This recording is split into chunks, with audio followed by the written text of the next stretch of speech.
What's going on, Show Nation? It's Movie with Movie Gaming TV, and in today's video, I'm going to show you guys how to make the World Series in MLB The Show 19. Now, often in my stream, twitch.tv/MovieGamingTV, there's a lot of people that come in and ask me, Movie, I'm around the 600 range, I'm around the 700 range in MLB The Show.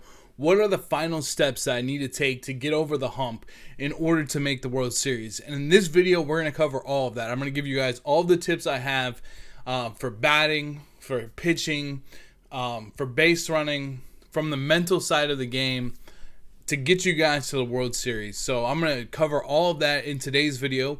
And if you guys like today's video, make sure you drop a like on this video. Subscribe if you guys are new and hit the notification bell so you don't miss an upload. Also follow me on Twitch, twitch.tv/MovieGamingTV. And you can also follow me on Twitter at MovieGamingTV. Okay, so before we get into this, I figure I should show you guys some of my credentials. This season in Diamond Dynasty, I am currently 5th overall, I believe, at a 1004 rating.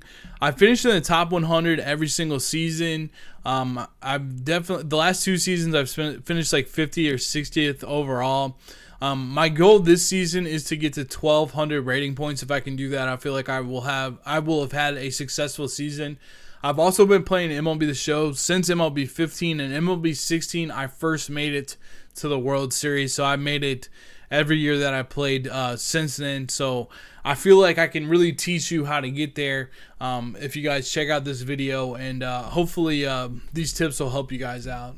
Now, the first thing we're going to talk about is hitting. Now, if you guys haven't seen Hitting Tips 3.0 or 4.0, I highly suggest that you guys check those out on my YouTube channel. They talk a lot about hitting, but I wanted to give kind of an update as far as how I hit in MLB The Show and ranked seasons.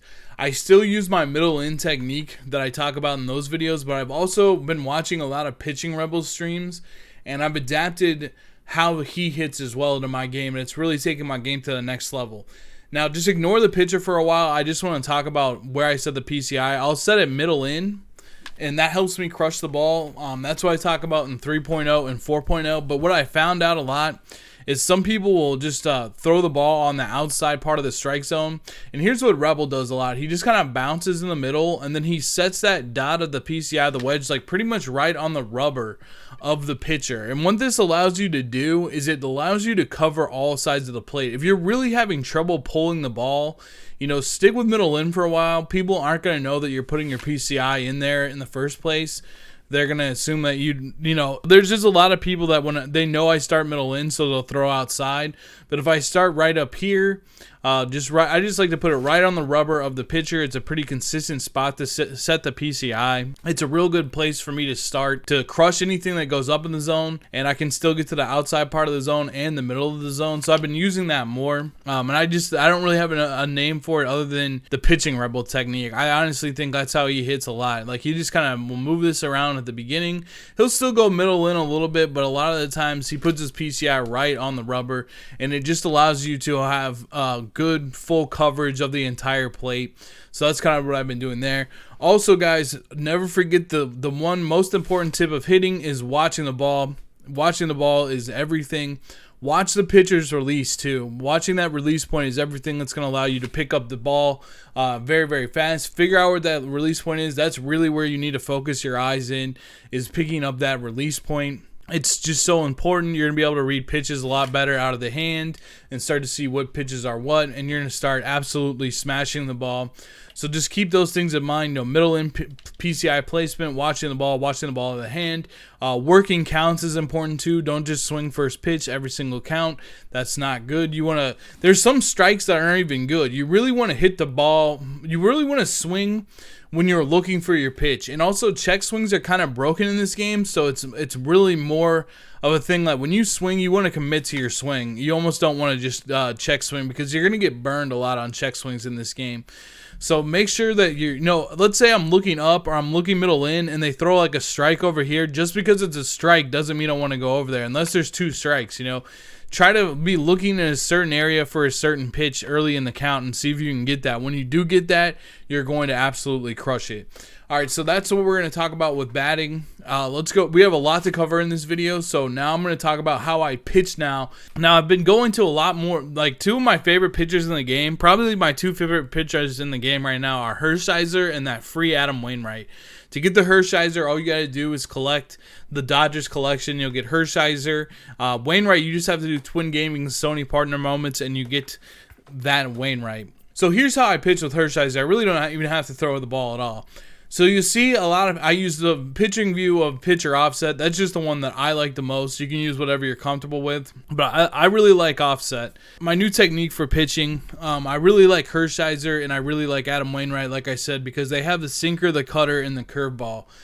And I find this to be very, very effective. So these are the pitches I'm pretty much going to use. I'm going to throw pitches right here with this spot, like this specific spot of where I'm aiming the pitch for the sinkers, right at kind of the intersection of that box, not in the middle and not on the black. And the reason I do that is because I don't always hit the line in the hoop with all of my pitches. So if I'm a little bit off, a lot of times it'll end up in this spot right here. You know, it'll end up in a good spot. Just because, you know, if I hit it perfectly, it'll still be in a good spot right here. But it will also, if I'm more times than not, you're not going to just hit the line, hit the hoop perfectly every time. But you'll still throw strikes this way. And you'll still throw pitches on the black this way. So I like to use the sinker like that. You see, I still hit the strike zone. I wasn't putting it right here. And then I'm trying to hit the line in the hoop, and I hope I don't screw this up. But see how I threw a ball there? And people will take that pitch. So I think that's a thing that people just don't do enough is they don't put the ball in the strike zone to hit that spot and then throw strikes. Because ultimately you want to throw strikes. When they take pitches, that's how they can really, you know, especially as you move up in these divisions, that's how you really will get hurt because people will be more patient. The other pitches, I just throw the cutter. Same kind of action. It's coming out of the same slot. You know, it's right here, and it's either going to break there or it's going to break there. And the ball's low. When the ball's low, it's a lot harder to drive, in my opinion. See, I'm all right with that right there.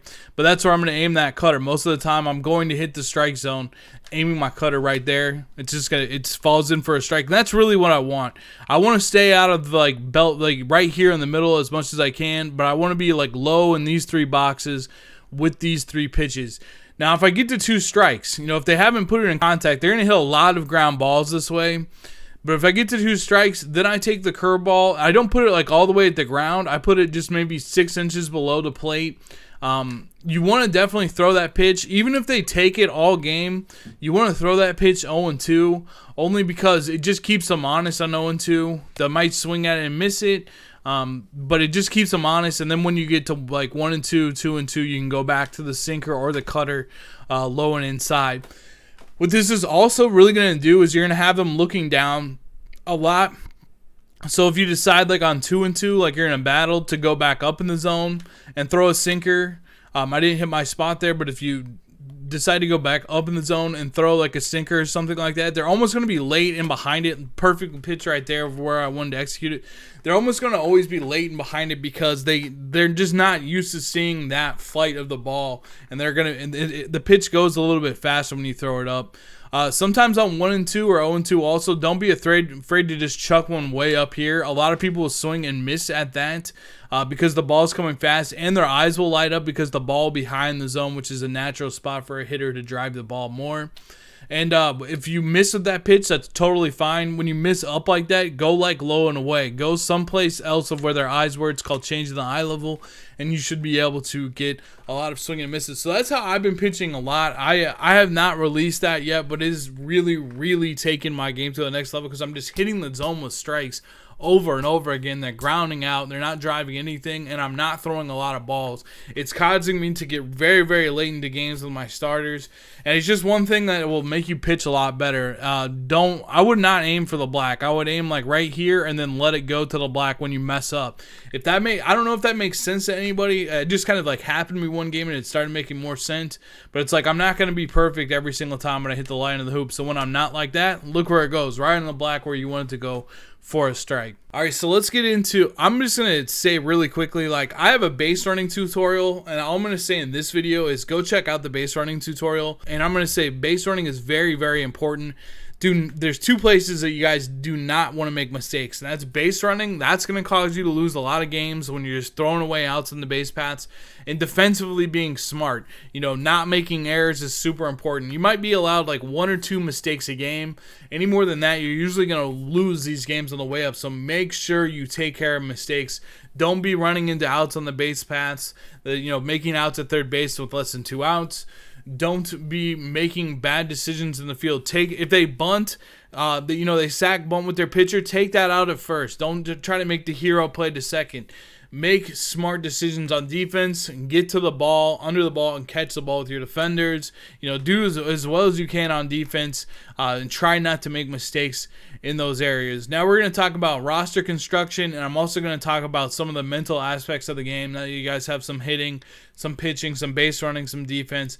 Now we're going to go into roster construction, and then I'm also going to talk about the mental side of getting up to World Series.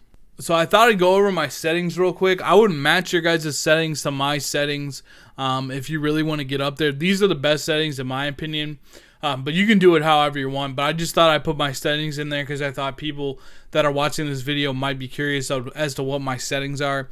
I use zone with buttons. I use wedge. Sometimes I use reticle, but for the most part I use wedge.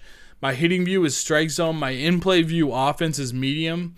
The reason I use strike zone, it's the most zoomed in. It's the easiest to use once you get the hang of it by far because you have the best ability to see the ball.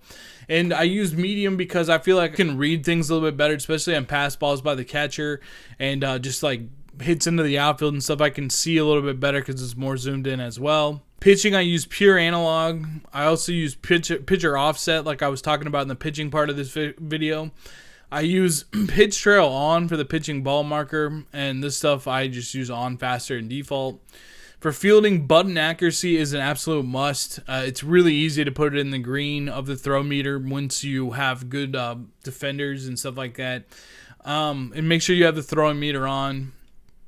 Assist, throwing decision off. In-play defense, again, I like to use medium.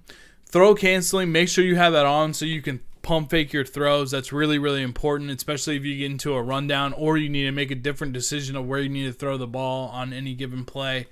One button dive jump, I don't use that. I use R1 to jump, R2 to dive. Catch position indicator definitely on. I use auto defensive shifts, and I make sure that I have the off the wall ribbon on. So those are my settings. All right, so we're going to talk about lineup construction and what to look for in cards in this situation. Now, what's really, really important is having good defense, especially with the way that I showed you guys how to pitch. If you're going to be hitting the strike zone a lot, you need great defenders around you. This is a big reason why I have Hornsby on the bench now. I have Duke Snyder on the bench. I really like good defenders. I have George Brett out here over Brooks Robinson, but that is because he's a very solid defender at third base. With 86 fielding, for some reason, he gets a lot of very good animations, and he's just a really good hitter. But if he was not good on defense, I would not start him there. Cal's amazing on defense. So is Alomar. They both get excellent, excellent animations. The only player I don't have that's good on defense is Frank Thomas, but that's because he is such a good hitter. And for the most part, at first base, you can put your worst defender. He's such a good hitter that he has to be in the lineup. He's by far the best first baseman hitting-wise. Maybe if we get Lou Gehrig or something like that, someone that's more well-rounded, I might put them there in the future. But for now, Frank Thomas is so good hitting-wise. At first base, he just needs to knock the ball down and flip it over. So that's the one defender I don't have. But you guys can see in my outfield, I use Ichiro, Willie Mays, and Tony Gwynn. All excellent, fast defenders. I totally recommend that. This Ichiro is great. Gwynn is great. I really recommend that you guys get them. I actually got a new card that I'm going to plug in right now for Ichiro. He's actually a right fielder, and that's Al Kaline. He just came out in the game today. I'm going to put him in. You guys can see he's got 96 fielding, 93 arm strength. So I like to have very, very good defenders. It's really important to me to have good defenders on my team. That just really, really helps you out. There's so many times when if you have bad defenders, they'll boot balls. value defense quite a bit. Value defense, it makes it a little tougher to win because now you're not going to have as boosted of an offense, but you're going to keep your opponent down, and all you need to get is a couple runs to win. It's going to help you in close games. It's going to help you when opponents pick bigger fields. You're going to be very, very good on defense, and it's going to be tough to score on you. They're going to be putting it in play, but you have defenders to stop that. So I really recommend getting a good defense. When you're setting your lineup from this perspective too, you always want to go like left, right, left, right, left, right, left, right. Switch hitters obviously have more value as well, so keep that in mind. But you want to go left, right as much as possible. The reason for this is because when people bring in a pitcher out of their bullpen, you don't want them to be able to. If I had like all my lefts in a row, you obviously bring in a left-handed pitcher because most left-handed hitters do not hit left-handed pitching better. They hit right-handed pitching better, and vice versa. So if you go switch, if you go left, right, left, right, left, right, etc., it makes it really difficult for them to bring a bullpen pitcher out and just be effective against everybody. This is just a really, really effective way of setting a lineup. So make sure you go left, right, left, right, left, right. On the bench, you want to have two hitters that hit left-handed pitching very well, two hitters that hit right-handed pitching very well, and usually one guy that kind of hits both. Really, in this situation, Brooks and McCutcheon both hit left-handed pitching well. Duke and Joe Morgan, they really hit right-handed pitching well, and Hornsby can hit any kind of pitching, right or left. So that's how I set that up. And also, you want to have one guy that's super fast. So usually I will pinch hit Duke before I would pinch hit Joe Morgan because Joe Morgan's super fast. If I need a pinch run, he's really fast, and even McCutcheon is really fast. So make sure you have like one guy out of that mix that's really fast. So make sure he can still hit. So you don't, if you get into a long extra inning game, like all of your hitters are good. With pitching, I like sinkers, I like cutters, I like good per nines. Those are the things that I look for. So with Kershaw, obviously excellent per nines. Wainwright, he has the sinker, the curveball, the cutter, all those pitches that I like. I value accuracy over everything else. I value per nines and accuracy over everything else. H per nine, K per nine. But I really like accuracy, and that's what Wainwright, Hershiser, they give me. Mad Bum's super accurate. Now with Nolan Ryan, I still use Nolan Ryan because I pitched with him for years, and he's 109, 125, which is just like absolutely untouchable. No one has anything close to that in the starting pitching range, so I use Nolan a lot. A lot of people ask me the key to pitching with Nolan. To me, it's all about throwing his off speed in the zone. The 12-6 curve, the circle, and the sinker, and the fastball is really fast.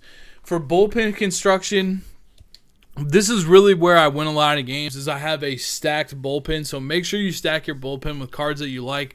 I only use two lefties. I only use Chapman and Wagner. And to be honest with you guys, I'd like to have a better lefty than Chapman. Like a Sig Series Chapman would be perfect because he does have kind of low per nines. And he doesn't have a lot of control, which you guys can tell that I value a lot. Eckersley, excellent control.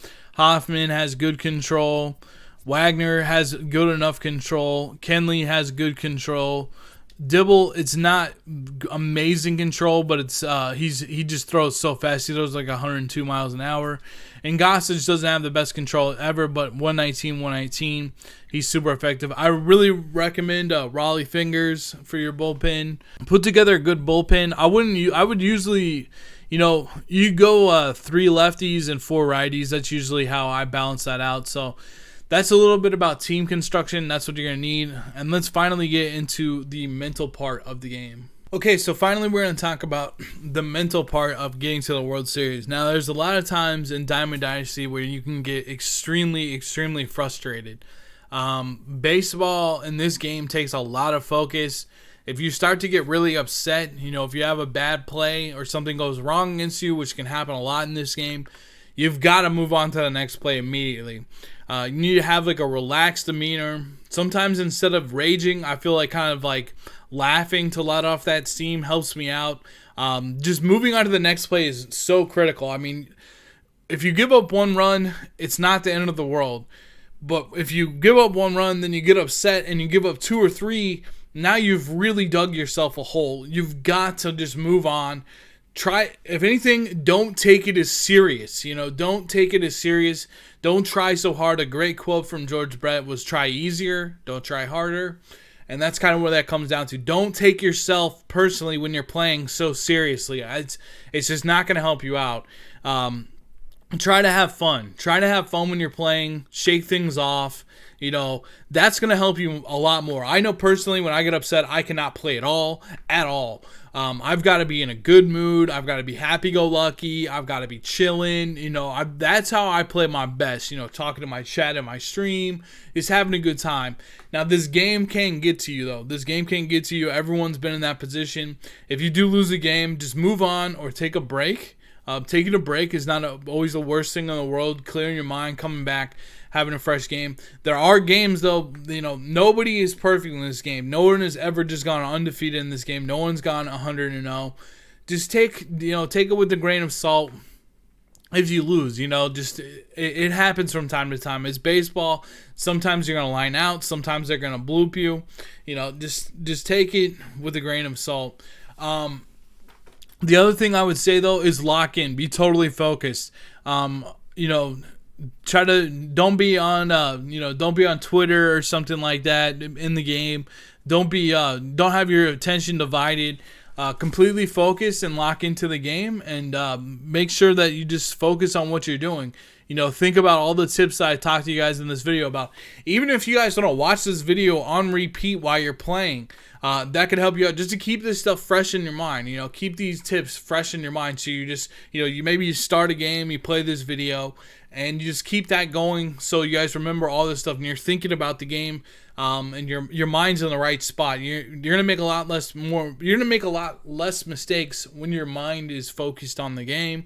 Knowing the counts, knowing the outs, making sure that you're taking pitches, making sure that you're throwing strikes. Just stay locked in. Paying attention to the ball out of the pitcher's hand to pick up pitches on offense. Try to keep your mind in the right spot. And yeah, if you guys have any questions about that kind of stuff, just leave it down in the comments below, and I'll do my best to answer. To hit me up on Twitter at MovieGamingTV, or hit me up on Twitch during one of my Twitch streams and stuff like that. I hope these tips helped you guys out. This is the first time I've ever done a video like this. So if you guys like the video, make sure to like the video. Make sure to subscribe. Hit the notification bell if you guys haven't already. I would really appreciate that. Come follow me on Twitch. I do a lot of MLB The Show tips on my channel now. I'm trying to make my channel into an MLB The Show tips channel. And also my comment section. I'm trying to make my comment section into like a forum for MLB The Show. So if you have questions, communicate with each other down there. And also follow me on Twitter at MovieGamingTV. Thank you guys so much for watching this video. I hope you guys get to the World Series. If you do and this video helps you out, make sure you guys get a hold of me and let me know. Thank you guys so much for watching this video. I appreciate the support, and I'll see you guys in the next video. Peace.